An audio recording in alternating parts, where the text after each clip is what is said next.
नमस्कार, मैं हूं आपके साथ पूजा कविया गोमा। एपीएन के लोकप्रिय कानूनी प्रोग्राम लीगल हेल्पलाइन में आप सभी का स्वागत है। इसमें हमारे कानूनी विशेषज्ञ रोजमर्रा की जिंदगी की समस्याओं से जुड़े कानूनी मसलों पर आपकी शंकाओं का समाधान करते हैं। आप भी इस प्रोग्राम से जुड़ सकते हैं और फोन करके कानूनी राय ले सकते हैं। आज हम आपको इलेक्ट्रॉनिक साक्ष्य या इलेक्ट्रॉनिक एविडेंस से जुड़ी समस्याओं पर कानूनी सलाह देंगे। आज के कंप्यूटर युग में न्यायिक कार्यवाही में इलेक्ट्रॉनिक साक्ष्यों पर निर्भरता में काफी बढ़ोतरी हुई है। अब अदालतें ईमेल, व्हाट्सएप, कॉल डिटेल जैसे इलेक्ट्रॉनिक डेटा को खास संदर्भ में मजबूत मानते हैं। इलेक्ट्रॉनिक साक्ष्य के कॉन्सेप्ट को सूचना प्रौद्योगिकी अधिनियम 2000, साक्ष्य अधिनियम 1872 और भारतीय दंड संहिता 1860 में संशोधित संशोधनों में माध्यम से पेश किया गया है। साक्ष्य अधिनियम को आईटी अधिनियम की धारा 92 के आधार पर संशोधित किया गया था और साक्ष्य शब्द को इलेक्ट्रॉनिक रिकॉर्ड को शामिल भी किया गया था। इस संशोधन से डिजिटल साक्ष्य की स्वीकार्यता को वैधता मिली। आईटी अधिनियम की धारा 21T के अनुसार इलेक्ट्रॉनिक रिकॉर्ड शब्द का अर्थ है डेटा जो कि रिकॉर्डेड हो, छवि या ध्वनि संग्रहित हो। ये माइक्रोफिल्म या कंप्यूटर से उत्पन्न डाटा भी हो सकता है। आईटी अधिनियम की धारा 4 सामान्य कागज आधारित रिकॉर्ड के स्थान पर इलेक्ट्रॉनिक रिकॉर्ड की वैधता और उपयोग को स्पष्ट रूप से मान्यता देती है। अदालत में पेश किए जाने वाले इलेक्ट्रॉनिक साक्ष्यों के डेटा की जांच और विश्लेषण करने के लिए इस्तेमाल किए जाने वाले तरीके की खास अहमियत है।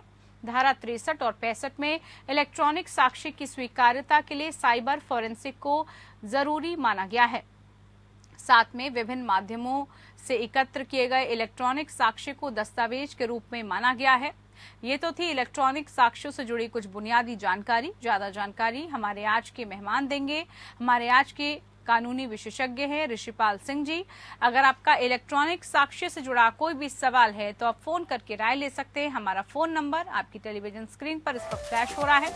हमारा फोन नंबर है 0120612793 इसके अलावा एक और नंबर 0120612793 इन नंबर्स पर जुड़कर आप इलेक्ट्रॉनिक साक्ष्य से जुड़ी कोई भी कानूनी जानकारी प्राप्त कर सकते हैं।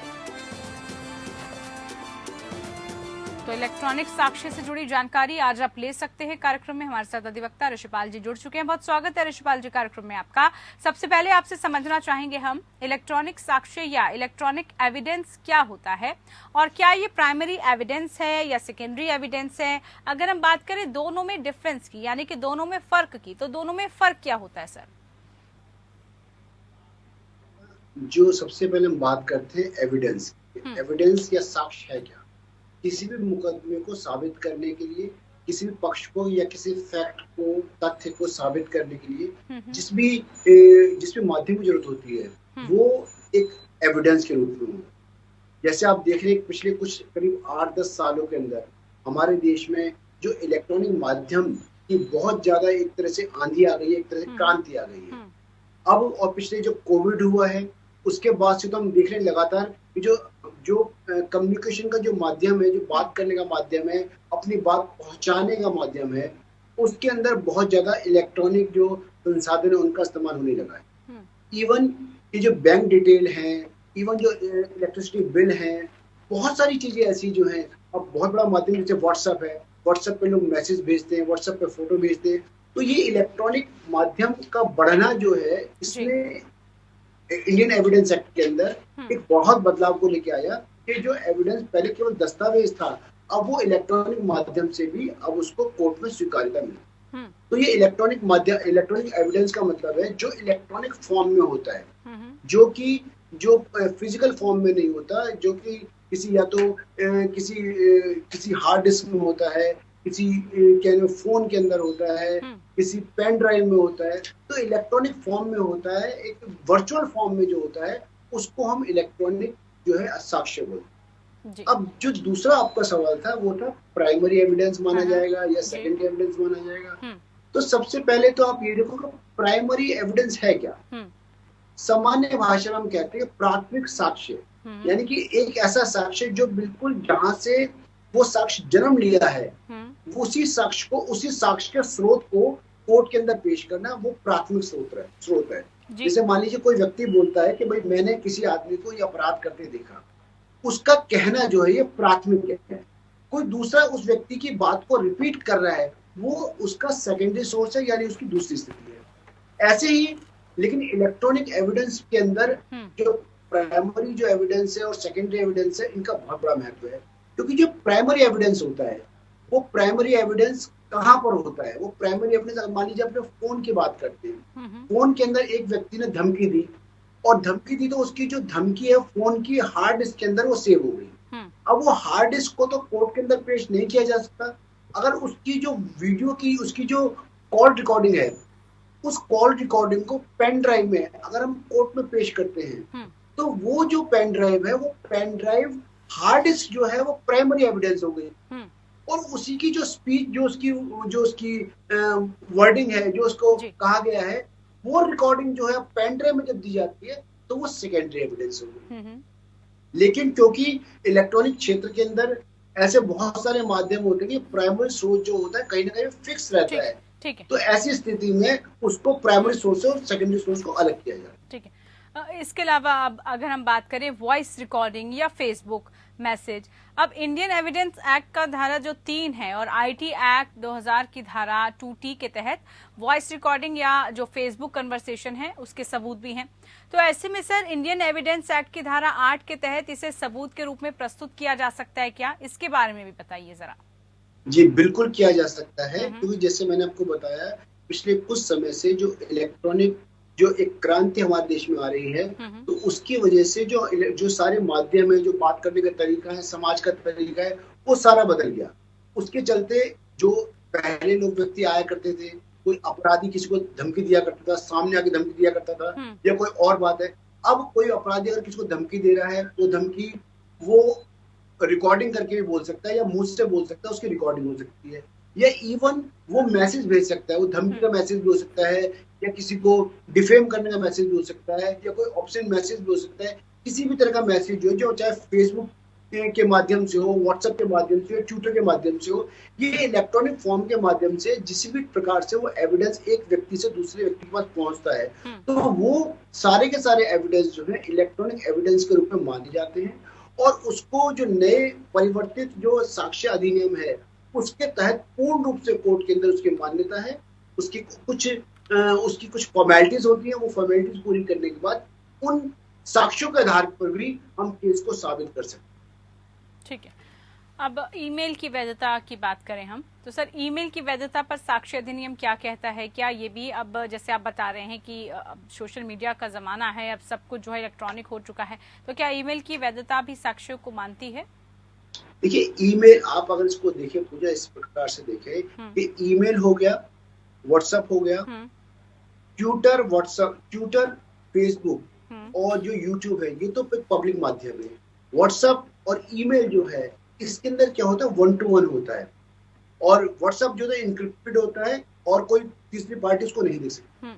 ऐसी स्थिति में अगर मान लीजिए एक व्यक्ति किसी दूसरे व्यक्ति को ईमेल भेजता है, तो वो ईमेल का जो सोर्स जो पता लगता है, उसकी पूरी इंक्वायरी होने के बाद दोनों केस के अंदर, चाहे वो क्रिमिनल केस हो चाहे सिविल केस हो, सिविल केस के अंदर भी जो ईमेल के माध्यम से जब नोटिस भेजा जाता है, तो उस नोटिस को भी स्वीकार किया जाता है। और अगर कोई व्यक्ति उस पर चैलेंज करता है, तो उसकी प्रॉपर तरीके से दिखाया जाता है कि हाँ, यहाँ पर नोटिस मिला है।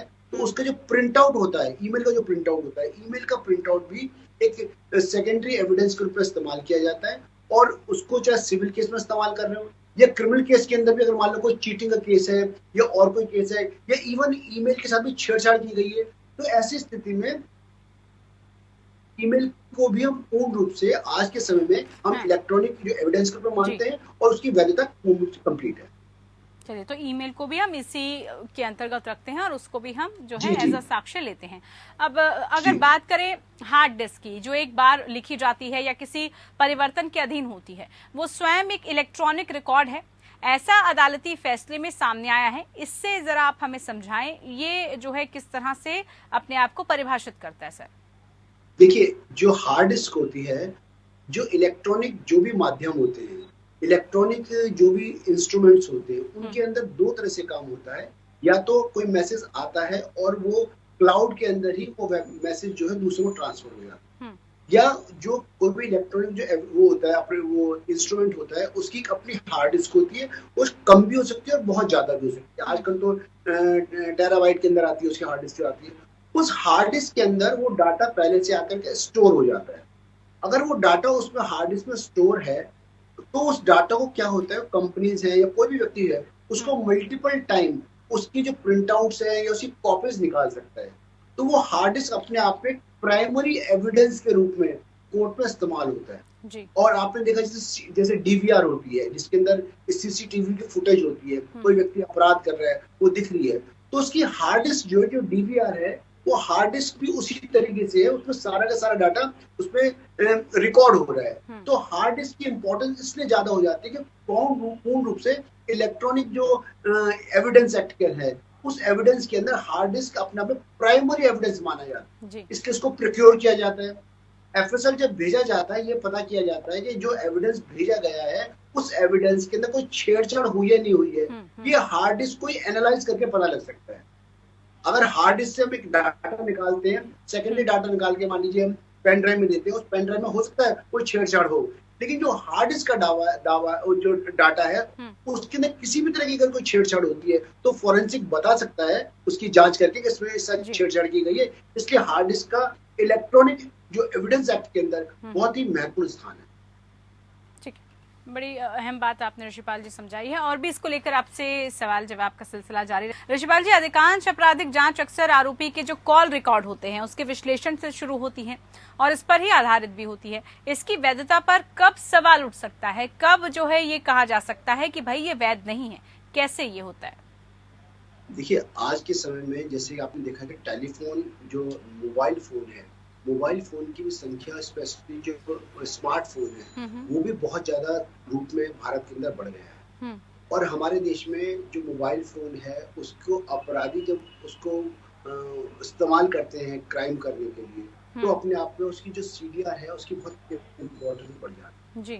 ये दो हिस्सों में होती है। एक तो सीडीआर ये प्रूव करती है कि एक व्यक्ति दूसरे व्यक्ति को जब फोन कर रहा है तो किस समय फोन किया जा रहा है। दूसरा, उसके अंदर जो IMEI नंबर होता है उससे ये पता लग सकता है ये किस फोन के जो इंस्ट्रूमेंट है किस इस्तेमाल किया जा रहा है। तीसरा, उस सीडीआर के साथ साथ जो होती है उस फोन की लोकेशन भी पता लगता है। तो ऐसी स्थिति में जो सीडीआर की जो वैधता है वो बहुत इंपॉर्टेंट हो जाती है ये साबित करने के लिए कि वो व्यक्ति जिस व्यक्ति पे अपराध का ये आरोप लगाया गया है वो किस तरह तक अपराध में लिप्त है। तो इसलिए सीडीआर जब भी कोर्ट के अंदर एनालाइज के लिए आता है तो सबसे पहले ये देखा जाता है कि जो सीडीआर जिसकी सीडीआर पेश की जा रही है क्या उसका जो फोन नंबर उसका जो कैफ होता है यानी कस्टमर एप्लीकेशन जो फॉर्म होता है वो सीडीआर उस व्यक्ति की है नहीं।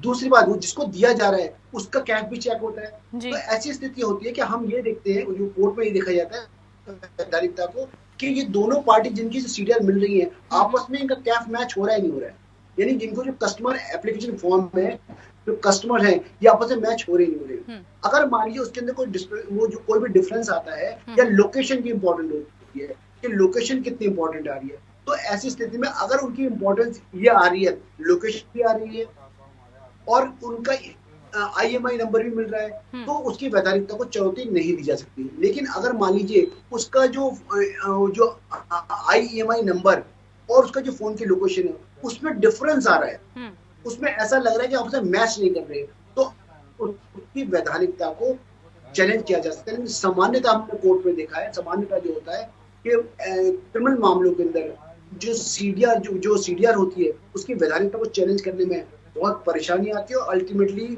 जो अपराधी के खिलाफ ही मामला जाता है। ठीक है, अब हम इंडियन एविडेंस एक्ट की धारा 65B की बात करें तो उसके तहत कॉल डिटेल रिकॉर्ड एक सेकेंडरी एविडेंस है और धारा 60 की बात करें तो उसके तहत इसे सबूत के रूप में प्रस्तुत भी किया जा सकता है। इसकी जानकारी दें सर। देखिए, जैसे आपने अभी कहा call detail record, call detail record जो होता है जब कोर्ट के अंदर पेश होता है तो वो एक प्रिंट आउट के रूप में कोर्ट के अंदर पेश होता है और जो कॉल डिटेल होती है वो कंपनी का जो डाटाबेस होता है, कंपनी की जो बड़ी मास्टर हार्ड डिस्क होती है वो उसके अंदर होता है, वहां से उसका प्रिंट आउट निकाला जाता है प्रिंट आउट निकालने के बाद जो कंपनी होती है, जो उसका जो नोडल ऑफिसर होता जी। है, वो उसको सर्टिफाइड करता है। वो नोडल ऑफिसर उस कॉल डिटेल को फिर कोर्ट में पेश करता है, क्योंकि जिस समय वो असल में जो डाटा है, एक्चुअल जो डाटा का सोर्स है, उस डाटा के सोर्स से निकाला गया प्रिंट आउट है। तो प्रिंट आउट इस वजह से जो है वो सेकेंडरी एविडेंस के रूप में उसको माना जाता है। लेकिन क्योंकि जो नोडल ऑफिसर जब आता है तो उसके अंदर वो अपना 65B का जो सर्टिफिकेट होता है, वो सर्टिफिकेट भी देता है कि हमारे पास इसका प्राइमरी जो डाटा है वो बिल्कुल इंटैक्ट है, बिल्कुल सिक्योर करा हुआ है। अगर आप उसको चैलेंज करते हैं तो वो उसको कोर्ट में लाया जा सकता है। तो सामान्यतः जो है इसके अंदर सबसे इम्पोर्टेंट यही होता है कि कॉल डिटेल का जो डाटा है उसको किसी भी तरीके से, बहुत कम स्थिति ऐसी होती है कि चैलेंज किया जा सकता है, क्योंकि कंपनी जो है वो थर्ड पार्टी है। उसको ना अपराधी से कोई मतलब होता है, ना किसी विक्टिम से कोई मतलब होता है। वो अपने ऐसा डाटा लेके आते हैं जो उनके अपने डाटाबेस में होता है, और थर्ड पार्टी के जब कोई इंटरेस्ट नहीं होता तो ऐसी स्थिति में कोर्ट मान के चलता है कि जो डाटा वो लेके आ रहे हैं वो डाटा जो है ऑलमोस्ट ठीक है, जब तक कि ये चैलेंज ना कर दिया जाए तो उसके अंदर किसी भी तरह से कोई मैनिपुलेशन किया गया है। ठीक है। अब क्या बिना प्रमाण पत्र भी इलेक्ट्रॉनिक साक्ष्य स्वीकार्य होता है? इस संदर्भ में जो साक्ष्य अधिनियम की धारा 65B है उसकी व्याख्या सुप्रीम कोर्ट ने कैसे की है सर? देखिए, सामान्यतः कानून के हिसाब से जो सर्टिफिकेट है वो सर्टिफिकेट क्या प्रूव करता है? वो सर्टिफिकेट, क्योंकि जितने भी इलेक्ट्रॉनिक जो साक्ष्य होते हैं वो उनका साक्ष्य तो है, लेकिन जो फॉर्म कोर्ट के अंदर लेके आ रही है, क्योंकि वो जो साक्ष्य है, जैसे मान लीजिए अगर फोन है, फोन ही आपने कोर्ट में दे दिया, तो फोन की जो हार्ड डिस्क है, फोन के हार्ड डिस्क को तो कोर्ट नहीं एग्जामिन कर सकता। बिल्कुल, कोर्ट उस हार्ड डिस्क को एफएसएल भेजेगा, उस हार्ड डिस्क में से एक्सट्रैक्ट करके जो वो वॉइस निकाली जाएगी, वो जो निकालना है वो अपने आप में सेकेंडरी एविडेंस में। तो ऐसी स्थिति में कोर्ट ये कहता है कि ऐसी स्थिति में जरूरी नहीं है कि अगर आपने सर्टिफिकेट नहीं दिया है तो मान्य नहीं होगा। अगर आपके पास जो प्राइमरी सोर्स ऑफ एविडेंस है वो एविडेंस आपका इंटैक्ट है, और अगर किसी वजह से ऐसा हुआ है कि वो एविडेंस खराब हो गया है, लेकिन उसके बाद भी सेकेंडरी एविडेंस कई लोगों में शेयर किया गया है और उन लोगों ने स्वीकार किया है, तो ऐसी स्थिति में अगर सर्टिफिकेट नहीं भी है तब भी उस एविडेंस को उस हिसाब से स्वीकार किया जाएगा, और कोर्ट जो है उसके आधार पे फैसले भी देगा। और ऐसे कई फैसले हुए हैं। कोर्ट उनके कोरोबोरेशन को देखता है कि कोरोबोरेशन में क्या है, तो अगर वो एडमिट कर रखा है तो उस डाटा को, उस एविडेंस को माना जाए। ठीक है, तो क्या सर कोर्ट में इलेक्ट्रॉनिक साक्ष्य के साथ जो प्रमाण पत्र है वो भी दाखिल कराना जरूरी होता है क्या? बिल्कुल, कोर्ट में इवन आप ये समझ लीजिए कि जो एफआईआर होती है, फर्स्ट इंफॉर्मेशन जो रिपोर्ट होती है, जो पुलिस दर्ज करती है जी, पुलिस की जो अफसर है, जो पुलिस का अफसर जिसने एफआईआर दर्ज करी है, उसको भी कोर्ट के अंदर प्रमाण पत्र देना पड़ता है कि ये आजकल जो ये एफआईआर है, ये एफआईआर मैंने टाइप करी है, और ये टाइप जो है ये मैंने अपने कंप्यूटर पर टाइप करी है, और इसका मैं प्रमाण पत्र देता हूँ कि मेरे जो थाने के अंदर जो कंप्यूटर है वो कंप्यूटर रखा हुआ है और ये डाटा वहां पे पूरी तरह सिक्योर है। तो इसकी जो प्रमाणिकता है, इसका जो चलन है, ये इसलिए दिया जाता है कि अगर कोई व्यक्ति इस बात को चैलेंज करता है कि ये जो डाटा है, क्योंकि आप देखते हैं, अगर पूजा जी आपने देखा होगा जिस तरह से इलेक्ट्रॉनिक क्रांति हुई है, उसके साथ साथ हैकिंग है, मैनिपुलेशन है, ये भी इलेक्ट्रॉनिक जो डाटा के साथ होता रहा है, बिल्कुल वो बढ़ चुका है, उसकी संभावना बनी रहती है जी।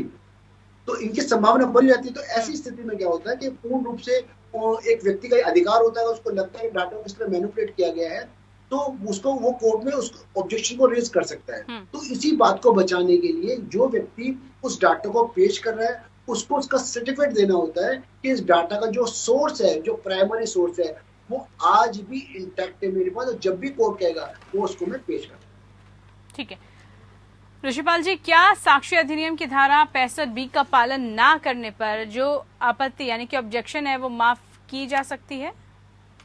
देखिए, सामान्यता तो जब तक कोई बहुत ऐसी स्थिति ना हो कि अगर आपने इलेक्ट्रॉनिक एविडेंस एक्ट के अंदर अगर आपने वो सर्टिफिकेट नहीं लगाया है और कोर्ट को लगता है कि भाई ठीक है, सर्टिफिकेट की आवश्यकता नहीं है जनरली, जैसे मैंने आपको फॉर एग्जांपल दिया एफआईआर के जो है, अगर एफआईआर का सपोज कीजिए सर्टिफिकेट नहीं भी है, तो ऐसी स्थिति में कोर्ट मान के चलता है कि एफआईआर अगर आपने दर्ज कर रखी है और बाकी एविडेंस जो ये साबित कर रहे हैं कि आपने एफआईआर को वहाँ पे उनका पंजीकरण कर रखा है, उनको जोड़ रखा है, तो ऐसी स्थिति में कुछ ऐसी स्थिति होती है जहाँ पर कोर्ट सर्टिफिकेट ना जमा करने को भी माफ कर सकता है। लेकिन सामान्यतः कोर्ट ये अपेक्षा करता है कि इलेक्ट्रॉनिक जो एविडेंस है उसका आप सर्टिफिकेट कोर्ट के अंदर दें, जिससे कि दोनों पार्टियों को इस तरह से निश्चित कर सके कि सबके साथ न्याय हो रहा है। ठीक है ऋषिपाल जी, बहुत अहम जानकारी आपने हम तक पहुंचाई और बताया कि कैसे एविडेंस महत्वपूर्ण होते हैं। बहुत शुक्रिया आपका कार्यक्रम में जुड़ने के लिए, हमें समय देने के लिए। फिलहाल के लिए लीगल हेल्पलाइन में इतना ही। नमस्कार।